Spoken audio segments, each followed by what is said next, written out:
Bevor dieser Kanal zu compoundlastig wird, schnell noch ein Video für die Recurve-Schützen. Heute mit einem Visier, das Shibuya Ultima RC Pro, das neue Top-of-the-Line-Modell des japanischen Herstellers. Über 100 € Aufpreis. Für was genau? Das schauen wir uns jetzt an.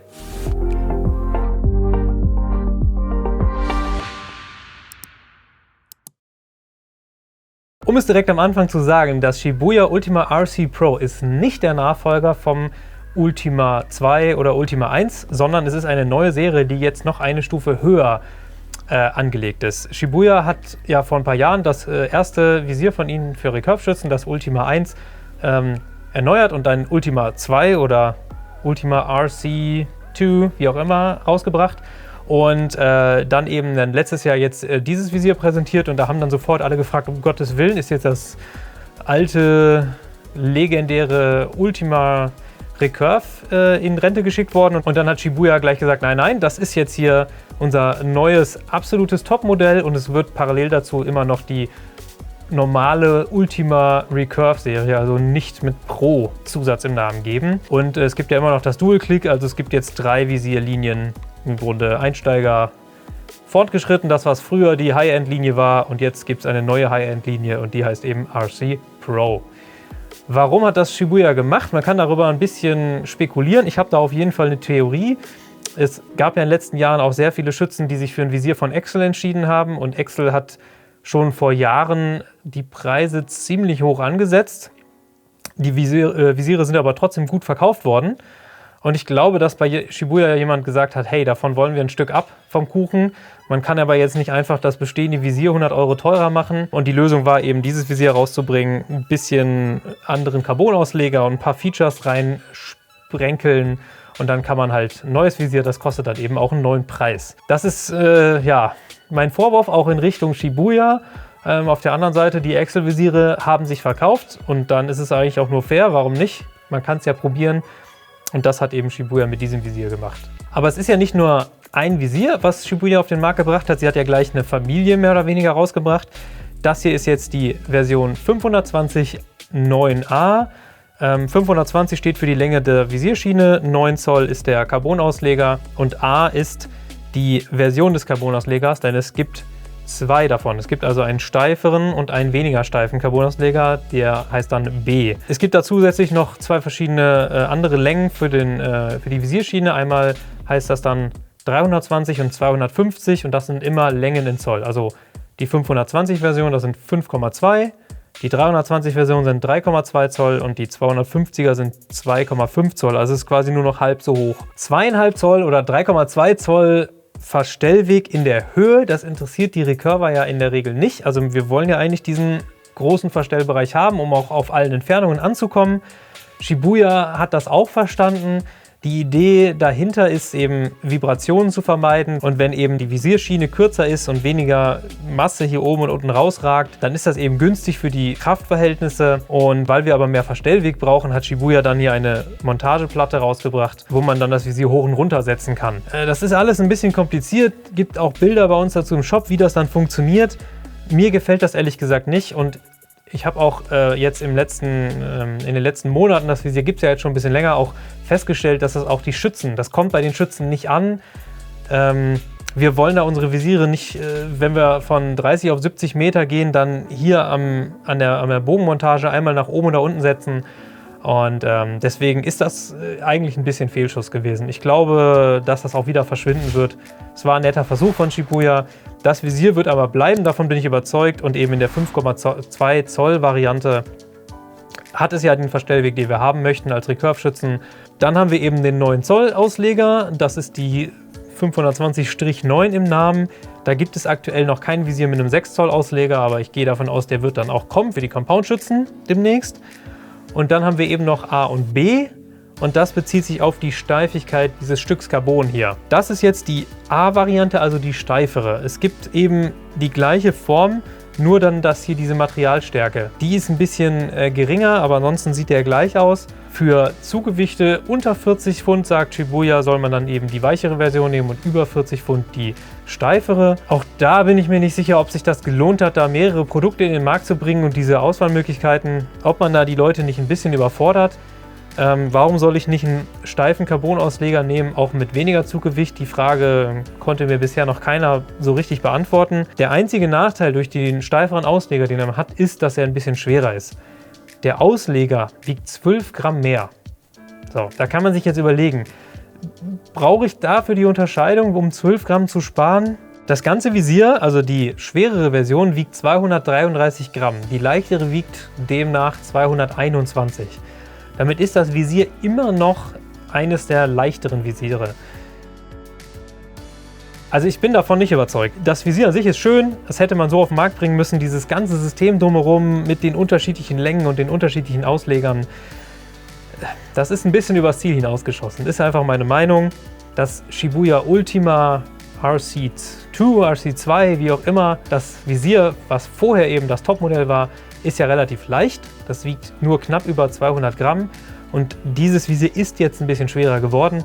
Aber in meinen Augen, ob ein Visier jetzt 200 Gramm oder 230 Gramm wiegt, das macht den Braten nicht fett, das macht keinen großen Unterschied. Ich würde empfehlen, wenn jemand sich dieses Visier zulegen möchte, dann kauft euch einfach die A-Variante, die steifere, und nehmt die 10, 12 Gramm mehr Gewicht einfach in Kauf. Zum Vergleich auch nochmal das Vorgänger Ultima 2, 204 Gramm. Von Win&Win das WS 700 wiegt auch so um die 207, also sehr ähnlich.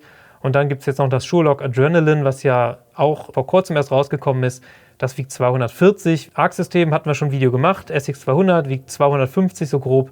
Also da tut sich sowieso wenig. Und wie gesagt, das ist alles das Gleiche. Wenn jetzt ein Visier mal 350 Gramm wiegen würde, das wäre schon eine ganz andere Hausnummer. Aber da liegen wir überhaupt nicht. Der Carbonausleger ist aber natürlich das Merkmal an diesem Visier schlechthin. Um was Positives zu sagen, es sieht rattenscharf aus, um ehrlich zu sein. Also das sieht wirklich gut aus. Das läuft hier so zu, also verjüngt sich nach vorne. Wir haben von hinten eben diese Form, das zeige ich mal so, wenn ich den Montageblock abschraube. Da ist hier so eine Versteifung in so einer Dreiecksform und eben ja, Polygonalform nennt Shibuya das. Und das sieht schon cool aus. Das ist schon ein bisschen langweilig geworden eigentlich, wie das alte Ultima aussah. Da ist das wirklich eine ganz nette Abwechslung. Wenn man nur danach geht, gehört es wahrscheinlich zu einem der elegantesten Visiere, die gerade so auf dem Markt sind. Ja, also sieht schön aus, definitiv. Und mag auch steifer sein, ist wahrscheinlich viel steifer und verhindert auch Vibrationen. Ob man es merkt beim Schießen, ob es relevant ist für den Schützen, das muss jeder selber entscheiden und ob er Lust hat auf dieses Design auch. Ich habe ja hier einen Bogen neben mir stehen. Der hat das Originale, das Ultima 1 Fury Curve dran und da sieht man eben im Vergleich, das ist eine ganz gerade Linie hier. Das ist relativ langweilig im Vergleich, wie das aussieht.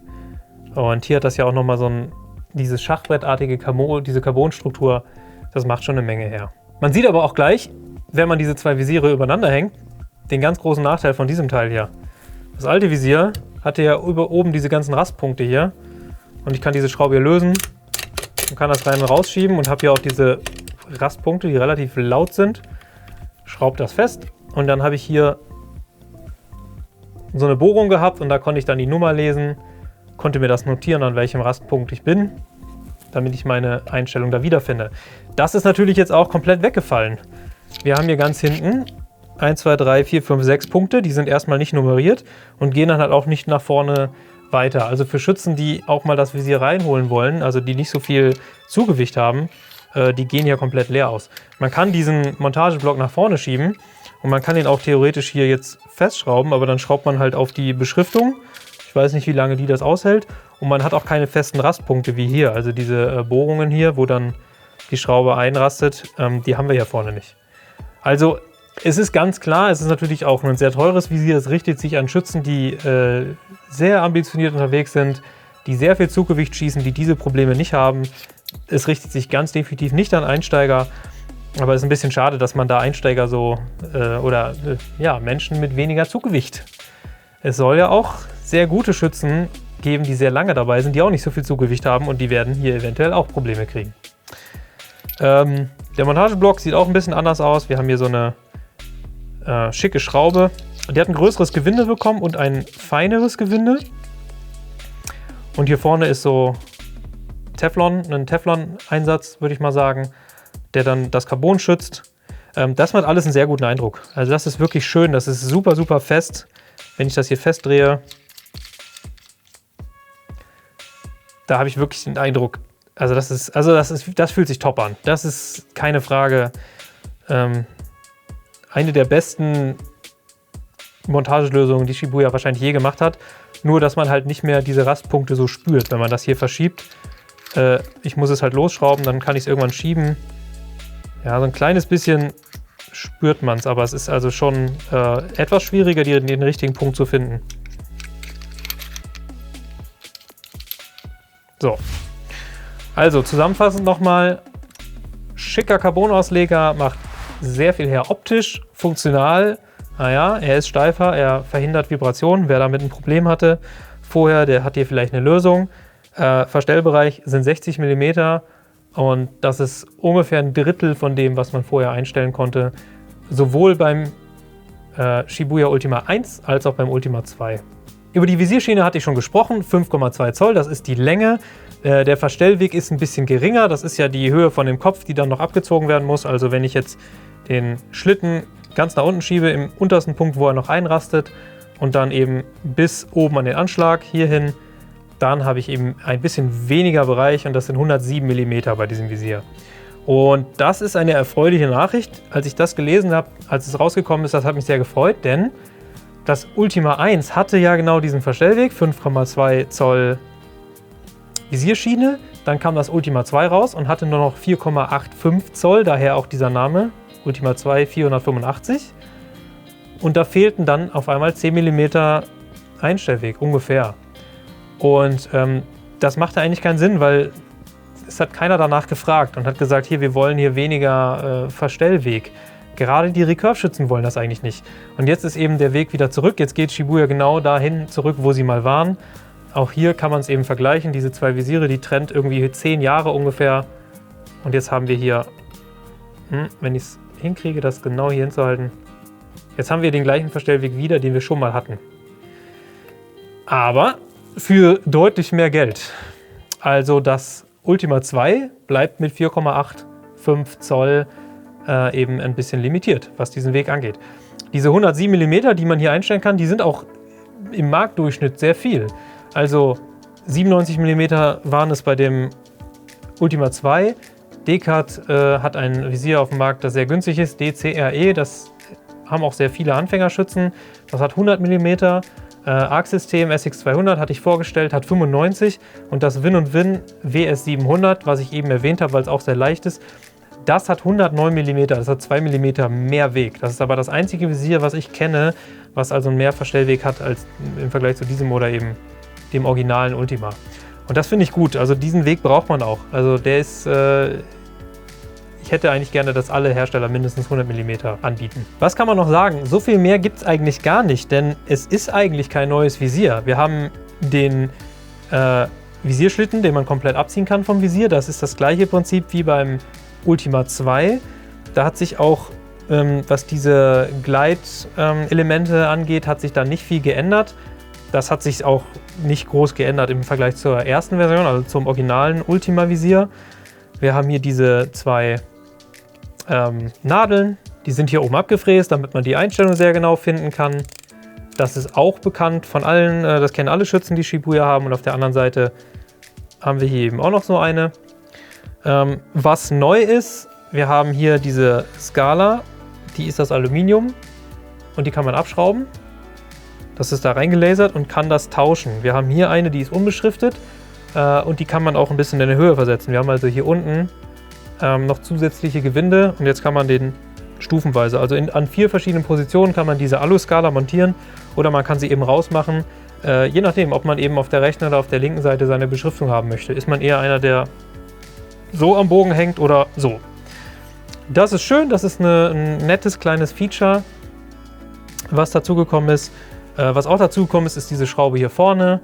Wir haben eben diese Konterschraube, die den Korntunnel fixiert. Das war vorher eine einfache Innen-Sechskantschraube und jetzt ist da eben eine Innen-Sechskantschraube drin und eine Rändelmutter drumherum. Ich kann also jetzt hier das öffnen, kann das drehen, ne? Wenn man jetzt hier eine grobe Einstellung vornehmen möchte und das sehr stark verstellen und kann es wieder zumachen. Und das Schöne ist, dass ich jetzt auch mit einem Werkzeug hier reingehen kann und kann es richtig festziehen. Also ich kann das auch nicht nur mit der Rändelschraube machen. Das ist auch ein kleines nettes Detail. Also so ein paar Sachen sind schon schön gelöst worden. Das will ich ja gar nicht da sagen. Ich will hier auch nicht, dass der Eindruck entsteht, hier wäre gar nichts besser oder schöner oder neuer. Die Rändelschrauben haben sich ein bisschen geändert. Auch da ein großer Unterschied im Vergleich zum allerersten Visier. Wenn ich die mal direkt nebeneinander halte, sieht man das. Vor allem sind die deutlich kleiner geworden. Ob das jetzt ein Feature ist, ich weiß es ja nicht, ne? Also, wenn ich daran drehe, das geht, das ist schön, das ist ganz nett. Aber wenn ich mir das wünschen würde, dann würde ich eigentlich immer eine größere Rändelschraube präferieren. Und hier auch, da haben wir eine ziemlich kleine Rändelschraube für die Seitenverstellung mit noch so einem Absatz hier. Früher ging der Absatz rein, also der Durchmesser da, wo die Beschriftung war kleiner. Jetzt ist der Umfang größer, wo die Beschriftung ist und wo ich anfassen muss, das ist kleiner. Also diese Kante, die stört mich sogar fast noch ein bisschen beim Einstellen. Das sind Designentscheidungen, die ein bisschen daher kommen, dass man halt jedes Jahr was anders machen muss. Es muss sich ja ständig was ändern, aber ob das irgendwie besser ist, nee, weiß ich nicht. Bin ich nicht überzeugt. Aber gut. Das ist besser geworden, das ist schöner, das finde ich eigentlich weniger schön. Das ist eigentlich vorher besser gewesen. Ohne jetzt noch mehr Gemeinheiten in Richtung Shibuya auszutauschen, ich habe das Gefühl, dass ich in 2-3 Jahren Marketingunterlagen lese, wo dann steht, jetzt größere Rändelschrauben für noch mehr Grip und dann ist nämlich diese Schraube wahrscheinlich wieder größer geworden. Also so ist ja die Wellenbewegung des Marktes. Wir machen Sachen kleiner und dann machen wir wieder größer, damit wir sagen können, hier, jetzt ist sie größer, da kann man besser anfassen. Und jeder, der dann erst seit 2 Jahren dabei ist, der kennt das alte Visier nicht mehr und denkt sich, oh, coole Sache. Man wird ein bisschen verarscht hier. Kann man schon sagen. Um noch so ein bisschen die Basic Facts abzurunden, das Visier gibt es in Schwarz, Silber, Blau und Rot. Wir haben also 4 Farben zur Auswahl. Wir haben weniger Farben als beim Ultima 2. Das gibt es in 8 Farben. Standardfarben plus es gab 2 Special Editions, also es gab einmal Türkis und einmal Lila. Lila war dann 2020. Genau, also es gab teilweise sogar 9 bis 10 Farben gleichzeitig zu kaufen. Hier muss man mit 4 Farben Vorlieb nehmen. Okay. Und dann haben wir natürlich noch eine Tasche dabei. Das ist die bekannte Stofftasche, die bei Shibuya immer dabei ist, mit einer Möglichkeit, das Visier hier festzumachen, eine Zusatztasche, wo dann der Kopf rein kann, ein bisschen Werkzeug und hier oben noch so eine Netztasche.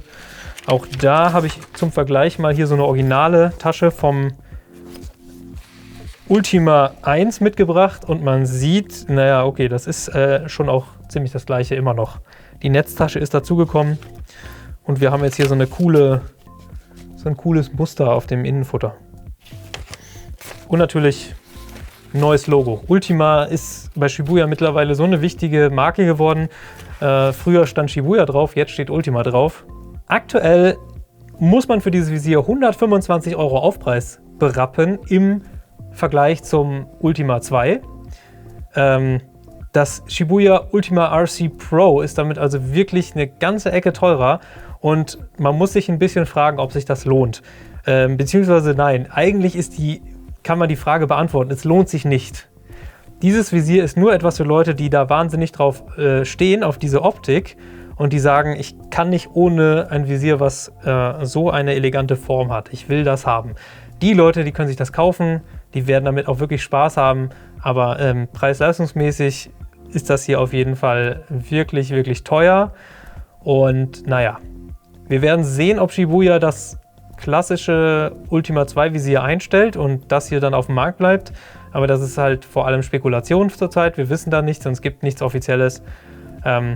Es ist ein schönes Visier, es ist sehr, sehr hochwertig. Shibuya hat von Anfang an absolut top hochwertige Sachen gemacht. Also von der Mechanik her, von der Verstellgenauigkeit, das ist alles sehr, sehr hochwertig. Da gibt es nichts zu kritisieren, aber es ist eben auch mittlerweile sehr teuer geworden. Shibuya ist gestartet in Europa als asiatische Marke mit einem Top-Preis-Leistungsverhältnis. Und jetzt bei allen neuen Produkten, die auf den Markt gekommen sind, sind sie am oberen Limit. Teilweise bringen sie Produkte raus, die teurer sind als alle anderen auf dem Markt. Hier sind sie jetzt so auf dem Level von Excel, aber ja, man muss sich wirklich fragen, wohin da die Reise noch geht. Es ist ein schönes Teil, aber es ist sein Geld, wenn man ehrlich ist, nicht wirklich wert. Was haltet ihr davon? Ist das Visier jetzt völlig überteuert oder der geile, heiße Scheiß? Bin ich zu streng oder habe ich recht? Schreibt es einfach mal in die Kommentare und ansonsten sage ich vielen Dank und wie immer, bis zum nächsten Mal.